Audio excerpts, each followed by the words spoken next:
안녕하세요. 말씀 전하는 교회 언니. 철부지 교회 동생입니다. 우리가 지난 시간에는 에베소서 2장을 묵상을 해보았어요. 오늘은 에베소서 3장을 묵상하고 함께 나눠볼 거예요. 묵상한 내용을 나누기 전에 이 영상을 보고 있는 여러분들도 영상을 잠시 멈추고 3장을 읽고 난 다음에 같이 영상을 시청하시면 좋을 것 같아요. 그럼 우리 철부지 동생은 에베소서 3장을 읽고 어떤 생각들을 했어? 나는 일단 처음부터 1절에 너희 이방인을 위하여 갇힌 자 된 나 바울이라는 부분이 무슨 의미인지 좀 궁금하더라고. 바로 전 문장까지 합해서 보면은 그리스도 예수의 일로 너희 이방인을 위하여 갇힌 자 된 바울이라고 하잖아. 그래서 나는 바울이 복음을 전하다가 갇힌 일을 이야기하고 있다라고 이해를 했어. 아, 진짜 글자 그대로의 뜻이었구나. 그치. 그러면 이제 뒷부분을 읽으면서 사실 나는 옛날에 성경이 나랑 상관없는 옛날 얘기라고 생각을 해서 조금 지루하다는 생각을 했었는데 지금은 말씀으로 세상을 바라보기 위해서 노력하고 있잖아.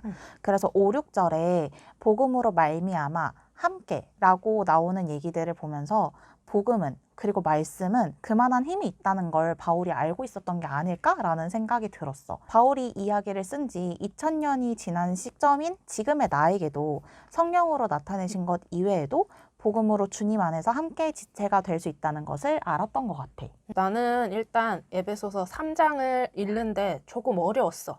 그래서 쉬운 성경도 함께 보면서 나는 묵상을 했는데 5절에서 6절 말씀을 보면서 하나님께서는 하나님을 믿는 자들 뿐만이 아니라 하나님을 알지 못하는 자들, 이 세상 모든 이들이 구원받기를 원하시는구나 라는 생각을 했어. 하나님의 구원은 특정 그룹에게만 주어진 특권이 아니라 모든 이에게 주어진 선물이잖아. 비밀스러웠던 복음을 하나님께서 성령을 통하여서 드러내신 것 또한 사도들과 선지자들을 통해서 많은 사람들에게 복음을 전하려고 하신 게 아닐까라는 생각을 했고, 바울 또한 복음을 전하기 위해서 많은 곳들을 돌아다녔고 더 멀리 나아가기 위해서 애를 썼잖아. 그래서 나는 이 말씀을 보면서 이것이 우리가 복음을 전해야 하는, 전도해야 하는 이유라고 생각을 했어.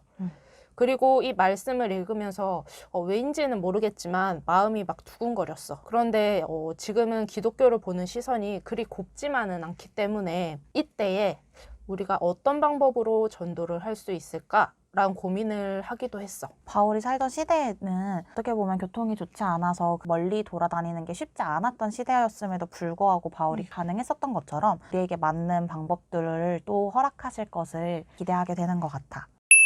나는 12절의 말씀을 보면서 우리가 믿어서 그 안으로 들어가는 게 아니라 우린 이미 하나님 안에 있는 것부터 출발이라는 생각을 했어.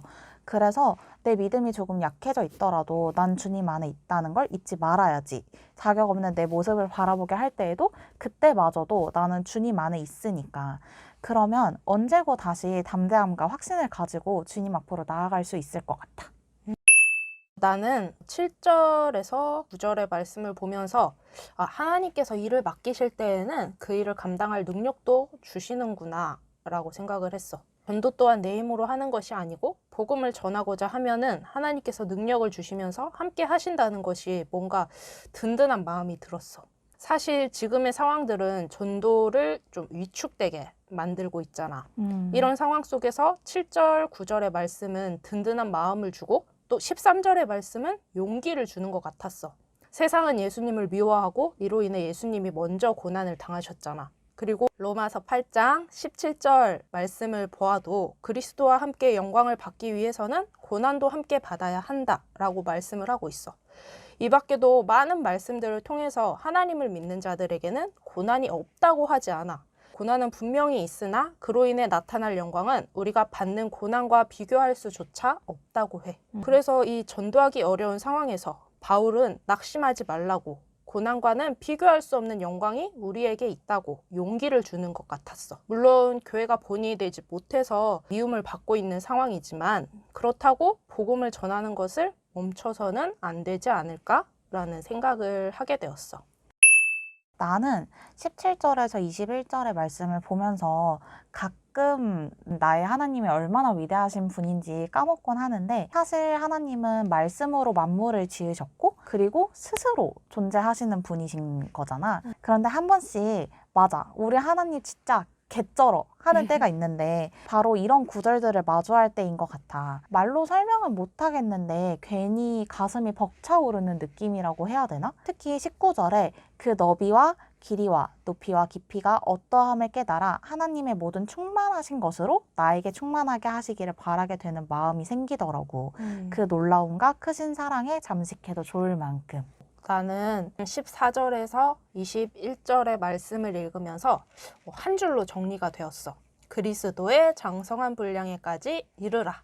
구원받은 하나님의 자녀는 구원을 받고 끝이 아니라 그리스도의 장성한 분량에 이르러야 하는구나 라는 생각을 하게 되었고, 그렇다면 나는 하나님이 보시기에 어느 정도 성장한 상태일까 라는 생각을 해봤는데, 맘마 먹는 아기는 좀 벗어났어야 할 텐데 라는 생각을 해봤어. 에이, 맘마 먹는 애기는 그런 생각 하지도 못해. 아마 그것보다는 더 기특하다고 보시고 계실 것 같아. 좋은데? 그러면 우리 3장을 통해서 세상을 어떻게 바라보면 좋을까? 나는 약간 오글거리기는 하지만 옛날에 싸이월드 시절에 돌아다니던 유명한 짤을 인용을 하자면, 하나님을 백으로 세상을 살아가자 라고 생각해도 좋을 것 같아. 우리 하나님은 정말 정말 크고 위대하신 분이니 그 안에서 믿음을 갖고 담대함과 확신을 갖자.